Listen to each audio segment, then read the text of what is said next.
From our studios in Frankfurt, Germany, this is the AFN Evening News.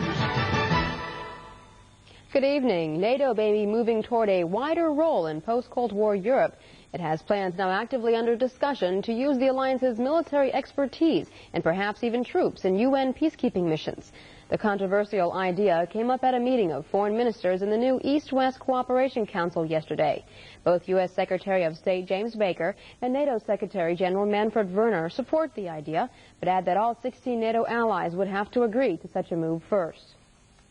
During the Senate Armed Services Committee hearings on the U.S. military commitment to NATO, General John Galvin, the Supreme Allied Commander Europe, reminded the senators that NATO is an important source of U.S. influence in Europe, the only seat at the table, as he put it.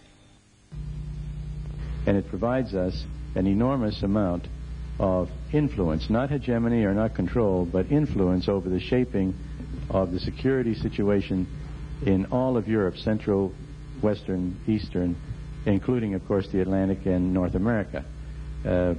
Nothing, I think, could be more important to our security than the recognition of that kind of influence. For that influence in the future, I would recommend that we continue to pay by our commitment, but our commitment should be at the minimum levels that would allow that influence to take place, which is an operational air, land, and sea capability. Now, I say, and I have insisted for the last 3 years that without any change, and I'm not sliding off numbers or anything else, that about 150,000 is how to do that. We'll reach that 150,000 in 1995. We are literally crashing downward to meet that 150,000 right now. Everybody at this end of the table has, everybody in uniform has said, we flat cannot do it any faster than that. So why don't we take the next year or 2 or 3 and execute that and watch what the situation looks like in this world and see if we're getting any other kind of major changes, which, given the volatility of the last 3 or 4 years, I think we would probably experience, and then see how the sensing of the Congress is and how we go along on this. During the hearings on defense spending in Europe, Senator Strom Thurmond, a South Carolina Republican, asked Think USAFE General Robert Oakes about the future of the F-16. Now, do you favor F-16 modernization or F-16 replacement? And how should this be accomplished to best address your mission needs? I would always prefer modernization because you're going to get a more capable aircraft. But when you fold in the question of affordability, then of course you have to come back and look at what are the trade-offs between a new aircraft and an update of a current aircraft. We have made over the years a great deal of money and a great deal of affordable, cost-effective increase in combat capability by upgrading current aircraft. And I would expect the same to be true with respect to the F-16, but I would never want to turn my back when you offer me a new aircraft versus an old. USAFE has announced another step in their drawdown of Torrejon Air Base, Spain. Headquarters of the 16th Air Force will begin moving immediately to Aviano Air Base, Italy. A USAFE spokesman says Aviano was only a temporary location, and the 16th Air Force headquarters will find a permanent home once the Air Force decides what units will remain in the region. The 401st Fighter Wing is the major element leaving Torrejon, but there is no decision yet where to base the F-16s. Army personnel officials have canceled plans to involuntarily separate captains this year.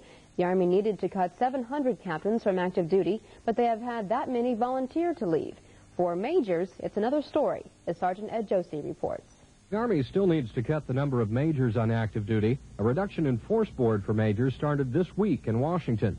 Army officials say they won't announce the results of that board until late May or early June. Personnel policy expert Lieutenant Colonel Eugenia Thornton says this gives majors more time to resign voluntarily. And if we get enough, like we did for captains, well, we'll just cross our fingers, because the policy is that we'd really like people to volunteer to get out rather than for us to have to force people out. Nobody wants to have a rift, but unfortunately, with the drawdown, we do need to cut out a certain number of people. The Army needs about 350 more majors to resign voluntarily. If they get that many, personnel officials say they may shelve the reduction in force for majors like they already have for captains. Majors have until May 1st to resign voluntarily. Sergeant Ed Josie, Washington. Efforts to locate those missing in action are generally thought to be limited to Vietnam. But as Air Force Sergeant Clay Cogsdill found out, there are those who are still looking for Air Force personnel lost during World War II. 50 years ago, a bloody air war raged in the skies over Europe, resulting in hundreds of downed aircraft and missing crews. The search for the missing is still going on today.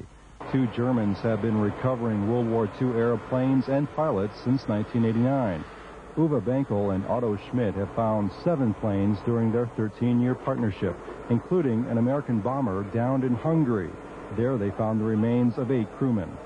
The reason they search is more humanitarian than historic. We want to find the remains of still missing pilots. According to eyewitnesses, the aircraft at this site crashed on Christmas Eve, 1944. It's an ME-110 Messerschmitt.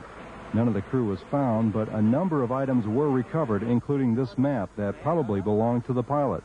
The plane's 2 engines, one leaked fuel as it was excavated. This electric motor most likely operated the landing gear, and about 60 rounds of ammunition, still considered dangerous, were also found.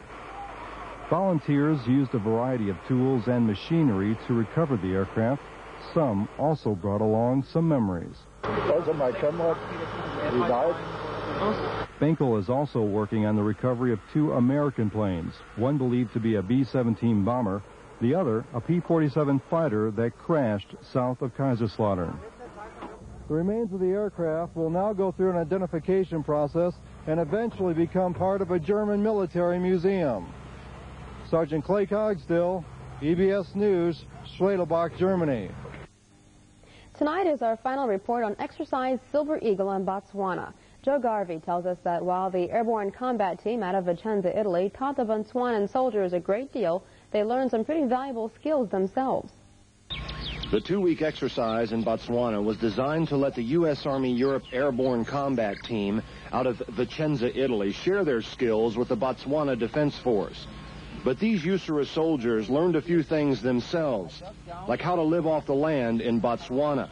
Corporal Jerry Bowden, an engineer out of Vicenza, feels the training was very valuable. The skills they were really great. I've never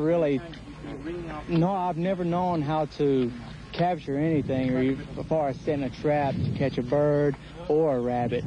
So, and they showed us these different skills on how to do it, and as far as using the terrain, and they showed us how to take tree bark, and we had one guy, they called him Bullet. He was a Botswanian, and he took the cord or the bark off the tree, and he would roll it on his leg, and he was making rope out of it, and no one around the group could take the rope and just, pull it apart. It was real tough material. They said you could even rappel with it. It is a hot, dry climate where water quickly becomes the #1 priority.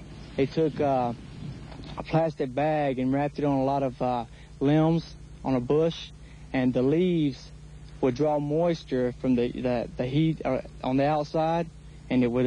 They said that they would leave it like for a day or two, come back, and it would have at least a quart of water within a day or two. It was great. Cold War era, Americans and Russians are discovering each other as people and as friends.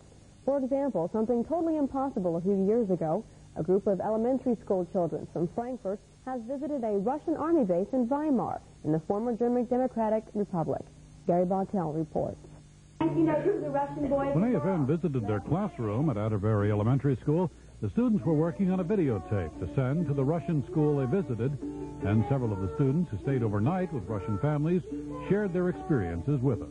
The mother was really sweet to us, but the funniest part about that is when they asked us to, they told us wash your face and then wash your feet. So in Russia, they obviously wash their feet, and they always wear slippers around the house. So they use the same faucet for their sink and their tub. These girls or boys, whichever, came up and they just grabbed you and they took you all over, and they give you gifts and everything. And I felt sort of embarrassed because we didn't know what we were going to do. We just brought like little gum and stuff, and here they have these big cups and statues for you, and so it was very interesting.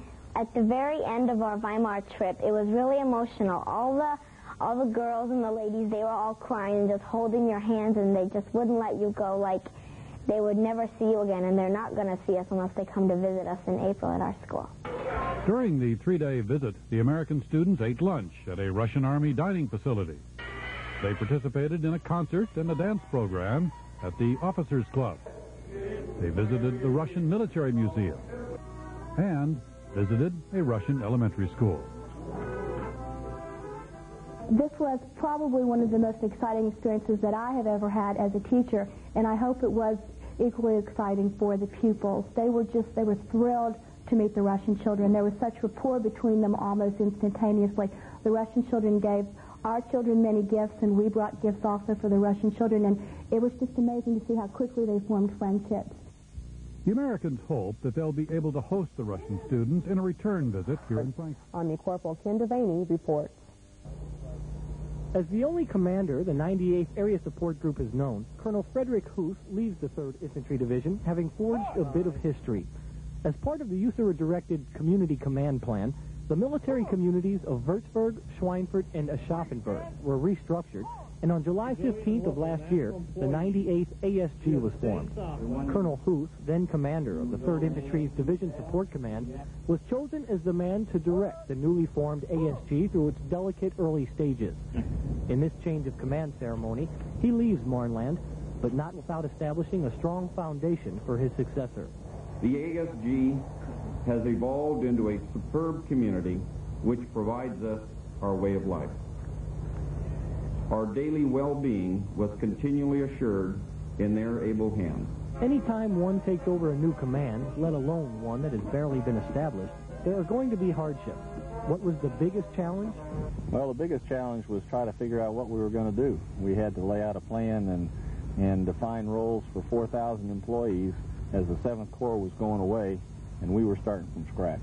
Colonel Hoos leaves the 3rd Infantry Division to become the Assistant Commandant of the Army's Ordnance School in Aberdeen. Not fans have seen him in the past few days, dead for quite a few years.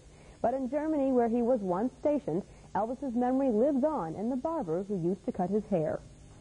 When you walk in the main barber shop in Ray Barracks, you know you're in the presence of rock and roll history. Though it's been quite a few years since the King was here, the barber shop is still the same as it was back then. His favorite barber there was Carl Stein, who is there today and still cutting. Stein doesn't speak English, but his memories are strong. My boss came excitedly from the PX and said Elvis was in there shopping. About 15 minutes later, he came in and sat down to wait for a chair. Even though some of the other barbers finished before me, Elvis waited until I was free. I cut his hair and then charged the 35 cents for the cut. Elvis gave me $1 and said keep the rest for drink money. After that, he came in about every 2 weeks until he left here. I didn't believe it when I heard he died. Even today, it's hard for me to...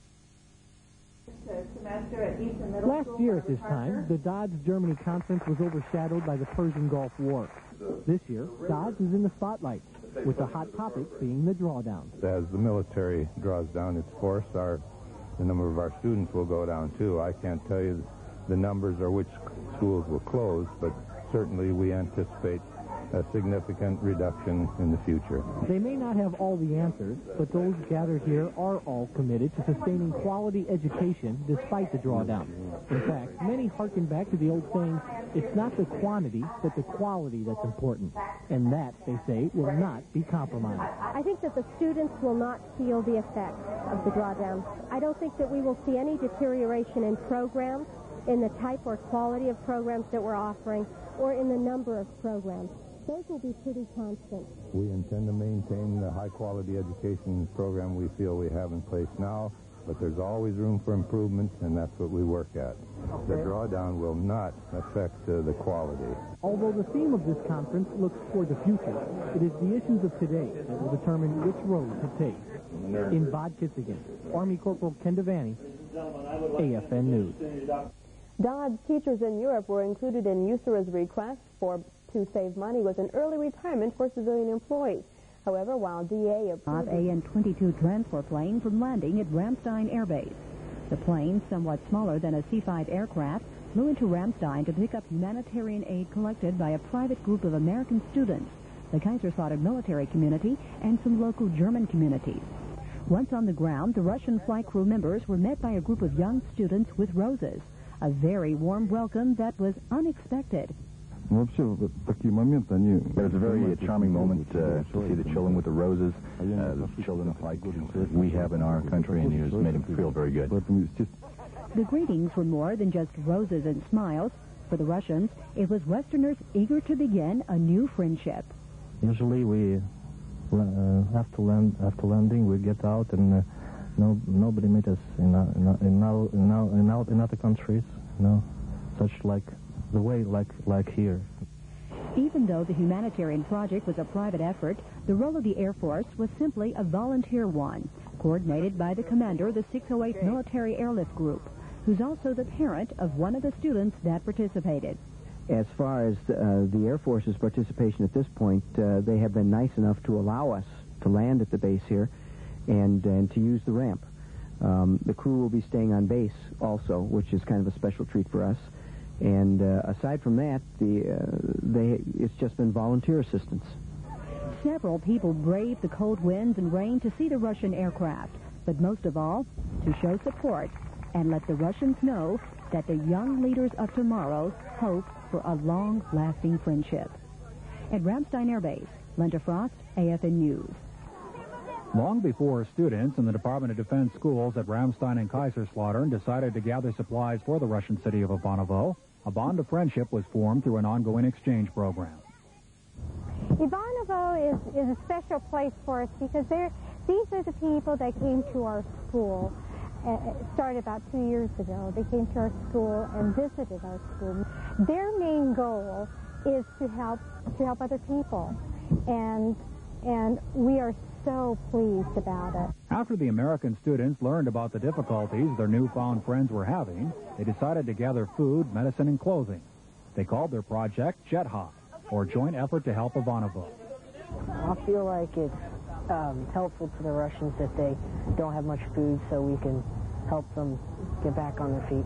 It's going to help them to live a better life. In addition to the efforts of the students, community volunteers and military men and women from the Air Force and the Army helped make the humanitarian effort possible.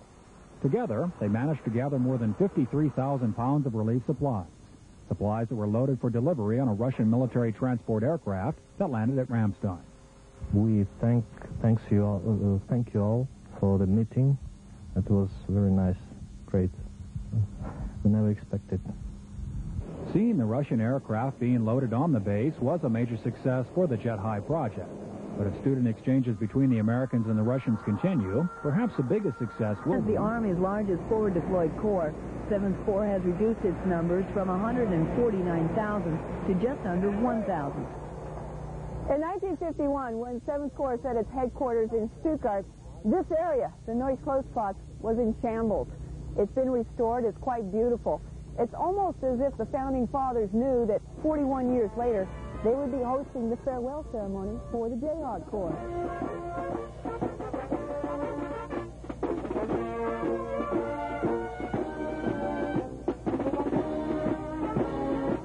And with all the symbolism and honor that comes with time, 7th Corps came to downtown Stuttgart to say goodbye. An audience of thousands watched as the Corps' top man, Lieutenant General Michael Spiegelmeier, began the traditional moves of the final 7th Corps passing review. Bring your unit to attention and present arms.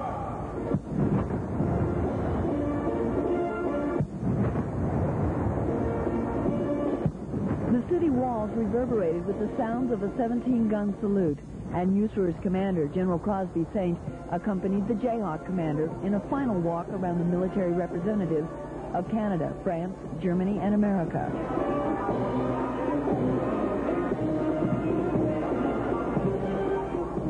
Symbols of centuries past bore silent witness to history in the writing. Germany's Minister of Defense, Gerhard Stoltenberg, spoke of how America and 7th Corps brought unity to Germany. He then attached a streamer to the Jayhawk colors, recognizing 7th Corps' contribution to peace and freedom. General Gordon Sullivan, Chief of Staff of the Army, presented General Spiegelmeier with the Distinguished Service Medal.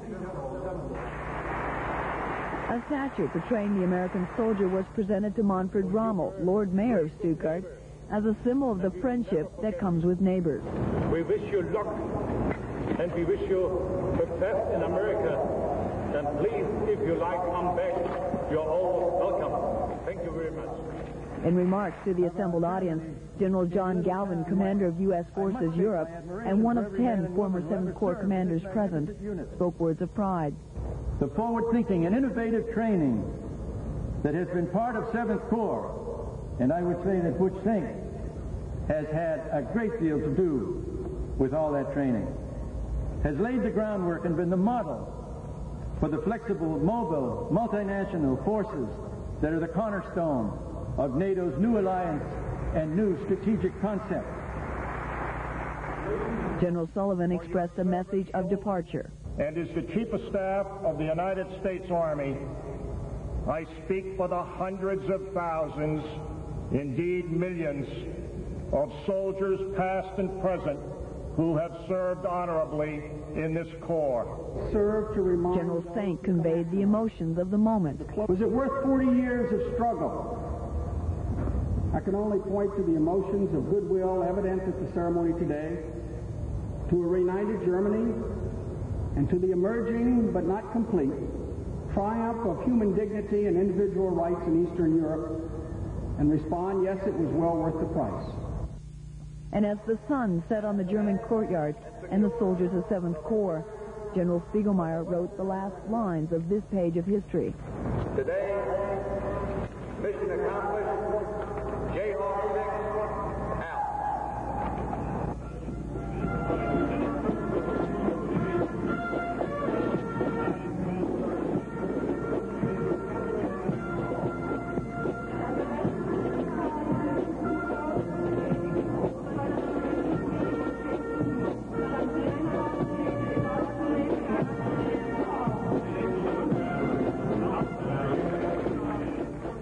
In Stuttgart, Gail McCabe, AFN News.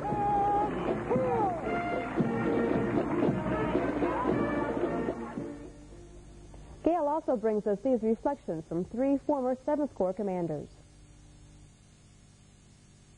It was a day for pride in being a former Jayhawk, among great soldiers here now with the former commanders, and to remember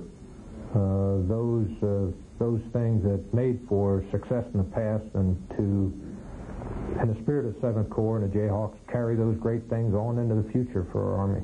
I feel good that the Corps was a part of what I call World War III. We won World War III, and one of the reasons we did is because the NATO forces and the American forces in Europe stayed ready for that war tomorrow morning if it ever became necessary. But nobody likes to see his flag folded and his old organization go into discard, sort of. But the Army is made up of a tremendous number of individuals. It's not a by-rote Army of individuals in the Army. And if you're in the Army, whether you're a private or a general, you have to be able to work with people. After the 7th Corps inactivation ceremony, General John Galvin responded to a Reuters News Service question by saying that he may be retiring soon as NATO commander after seeing the alliance through the end of the Cold War. General Galvin said that he expects an answer from Washington in the next couple of weeks of whether he will retire this summer or move on to another assignment. Meanwhile, a former 7th Corps unit was redesignated today. The 30th Medical Group is now the 30th Medical Brigade, assigned to 7th Medcom, headquartered at Heidelberg. The group was formerly assigned to 3rd Corps Support Command. Clearly, a smaller Army must operate on a smaller budget, but an Army must still train, and quality of life is very important to keep morale. Future Public Affairs caught up with Army Chief of Staff General Gordon Sullivan at Hornfield's training area and asked him how difficult it is to balance resources. What you see here behind me, this cavalry platoon and the cavalry squadron that's out here, and this training that's going on here will be funded.